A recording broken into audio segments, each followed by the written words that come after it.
o Peru acabou de receber no Porto de Callao, né, o primeiro lote de testes dos tanques sul-coreanos K2 Black Panther e dos blindados K-808.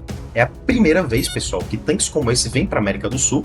E quando eu vi isso, né, eu me fiz uma pergunta e na hora eu decidi trazer isso aqui para vocês.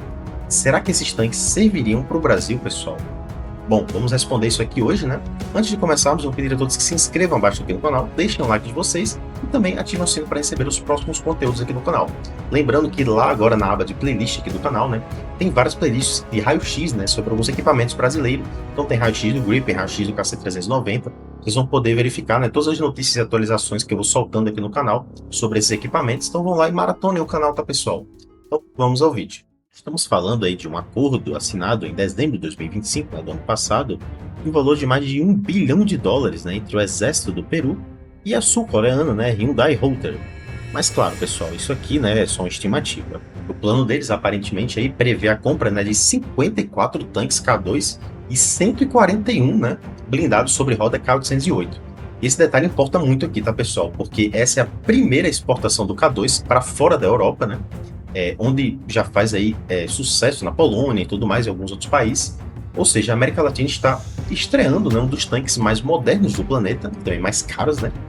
E quem deu esse primeiro passo aí foi o Peru, né? Não foi o Brasil. Então, é bem interessante o que está acontecendo aqui na América Latina. A gente está vendo um rearmamento que a gente não via há muito tempo aqui na América do Sul. Os blindados que já desembarcaram vão passar por testes rigorosos de mobilidade em alta altitude, né, na Cordilheira dos Andes lá. Além de testes, né, de manutenção conduzidos pelas próprias tripulações peruanas antes da assinatura do contrato definitivo. Bem, o salto tecnológico que isso representa para o Peru é enorme, né, como a gente já imagina aí. Eles estão aposentando, né, as sucatas soviéticas, vamos dizer assim, né, que são já sucatas mesmo, D-155, compradas lá nos anos 70, né, e jipes também AMX-13 que eles têm lá nos anos 60. No lugar disso, né, entra um tanque de quarta geração com um motor aí de 1.500 cavalos, né, uma suspensão ativa inteligente, canhão de 120 milímetros, né, com carregador automático, isso é muito legal também, né, tanques com carregadores automáticos, eles são mais rápidos e tudo mais. É basicamente sair da Segunda Guerra, da Guerra Fria, né, vamos dizer assim, porque dos anos 70, e ir direto para o estado da arte atual, né, então é uma discrepância bem grande que eles vão atualizar lá. Enquanto isso, o principal carro de combate do Exército Brasileiro continua sendo o Leopard 1 A5BR, né? Um projeto aí basicamente alemão, né? Concebido ainda nos anos 60 e comprado e usado pelo Brasil até hoje, basicamente aí. Então, para mim é um tipo de blindado bem ultrapassado, sendo bem sincero. O Exército já iniciou, né, a desativação dos Leopards mais antigos, né? Mas a solução encontrada até agora é bem temporária, né? Eles querem gastar recursos para revitalizar apenas 52 unidades, né? Só para elas aguentarem, né? Mais ou menos até 2040 ali, né? E tudo mais. E no mercado de blindados novos, né? O Brasil avalia o Centauro 2, como já comentamos em vídeos aqui no canal, né? Ou o CV90, né? Também é uma opção aí para eles, mas ainda sem nenhuma decisão final tomada, sem nenhuma coisa bem alinhada ali. Ou seja, enquanto o Peru já está testando o tanque lá em solo próprio, né? O Brasil ainda está em fase de estudo. Já teve alguns testes sim com o Centauro 2, já foi meio que confirmada a compra. Mas o Centauro 2, pessoal, não é um tanque pesado, tá? Lembre-se disso. O K2 Black Panther é um tanque pesado mesmo, tá? Ele está em outra categoria ali de tanque. Diante desse cenário todo aí, né? A gente pode analisar se o K2 Black Panther realmente serviria aqui para o Brasil. E aqui existem pontos, né, bem claros dos dois lados. Bem, pessoal, mas na minha opinião aqui, eu acredito que isso seria muito bom para o Brasil, né, ter acesso a um equipamento desse nível aí. O K2 colocaria o nosso país no topo absoluto mesmo da guerra blindada aqui na América Latina, né, capaz de neutralizar aí qualquer blindado basicamente operado, né, pelos nossos vizinhos aí. E também a uma distância enorme, né, ele é muito competente pela distância também ali.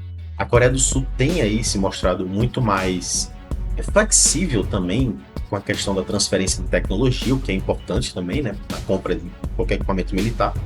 E fecha também a parceria industrial local, né?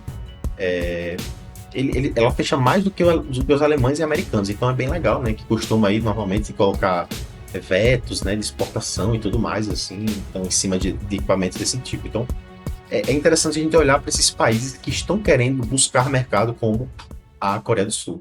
Do ponto de vista mais técnico, né, falando de forma mais técnica, o K2 realmente impressiona, pessoal. O sistema de carregamento automático reduz a tripulação para apenas 3 homens e a suspensão, né, que ele contém lá permite que o tanque meio que se ajoelhe ou incline para atirar em um terreno mais difícil. Isso aqui no Brasil, né, que a gente sabe que tem uma diversidade incrível de bioma, seria muito bom e talvez se adaptasse perfeitamente, né? Bem, isso é praticamente, pessoal, feito sobre medida, né, para o relevo aqui do sul do Brasil, né? Então, com regiões de serra, né, terrenos irregulares, isso tem muito aqui no Brasil, né? Um tanque capaz de se ajustar mecanicamente, né, ao desnível, né, do solo, tem uma vantagem tática muito grande, né, numa área como essa aqui do Brasil, onde blindados tradicionais muitas vezes, né, perdem a precisão de disparo justamente por causa da inclinação do terreno, né, que acontece muito. E é um problema grande mesmo aqui no Brasil, né, essa escolha de blindados sempre foi um problema por conta disso. Só que existem desafios sérios para esse equipamento caber na realidade brasileira. E o primeiro deles é o peso. Sempre falamos muito do peso aqui no Brasil. Bem, o K2 Black Panther, ele pesa aí basicamente 55 toneladas, né? É muito pesado. A infraestrutura de pontes, estradas e as próprias carretas de transporte do Exército Brasileiro, as chamadas pranchas, né, que eles chamam, teriam dificuldade sim, né? Para movimentar, né, um equipamento desse porte aí pelo território nacional. Especialmente, né, em regiões aí fronteiras, né, ao norte do país, lá onde a malha viária já é mais frágil e tudo mais. Então não adianta ter, né, o melhor tanque do mundo se ele não consegue se deslocar, né, entre estradas, né, num país realmente continental que é o Brasil. Então também tem esse problema, né? O segundo desafio, bem claro, né, para todos aqui, é o preço. O K2 é um dos tanques mais caros do mundo, estimado aí em mais de 8,5 milhões de dólares por unidade de tanque. Então é bastante caro mesmo, né, comparado com alguns tanques aí que estão no mercado. Mas sinceramente, pessoal, trazer um lote considerável desse tanque, né, exigiria aí um orçamento que o Ministério da Defesa hoje simplesmente não tem disponível, convenhamos, né? É bem complicada a questão orçamentária. Basta lembrar, por exemplo, aí dos cortes e adiamentos, né? Que a gente já viu em outros programas essenciais, né? Como o submarino nuclear. Por exemplo, também aconteceu em alguns momentos o caça Gripen, já vem acontecendo um pouquinho. Então não faz sentido, claro, sonhar com um tanque de ponta, enquanto projetos que já está em andamento sofrem com a falta de verba constante, tá? Então, temos que ser realistas aqui também. Ainda assim, o movimento do Peru, o pessoal, serve como um alerta importante aqui para o Brasil, né? A região está mudando sim de patamar tecnológico aos poucos aí. E ficar parado enquanto o nosso vizinho avança tem um custo estratégico, né? Convenhamos aí. Mesmo que não seja o K2 especificamente aqui, pessoal, a solução ideal para o nosso caso é ter sim um tanque blindado, né, mais atual, né, o mais urgente possível, e principalmente um tanque pesado. Isso, no fim das contas, pessoal, eu vejo o K2 como um ótimo equipamento, excelente no papel mesmo, com tecnologia que faria muito sentido para o Brasil, né, ter acesso. Eu vejo isso perfeitamente, principalmente pela flexibilidade com a Coreia do Sul, transferência de tecnologia, né? É um país que não está naquele eixo ali todo, né? Que a gente sempre fala que é bem complicado negociar. Mas o peso da máquina e o preço da unidade, né, tornam essa compra hoje, pelo menos, né, mais um sonho distante, né, que uma opção realista, né, de curto prazo aqui para o Brasil. O caminho mais provável ainda passa aí por essas alternativas que eu falei, né, mais leves para o exército já está avaliando, né, como o Centauro 2 e tudo mais. Mas e vocês, pessoal? Vocês acham que o Brasil deveria correr atrás, né, de um tanque desse nível, mesmo com todo o custo elevado, né? Ou o foco deveria ser realmente ali a modernização com opções mais baratas, né, mais compatível com a nossa infraestrutura? Eu acho que o Brasil vai correr por esse lado aí, mas tanques pesados são necessários. Isso é um fato, tá? Isso é um fato.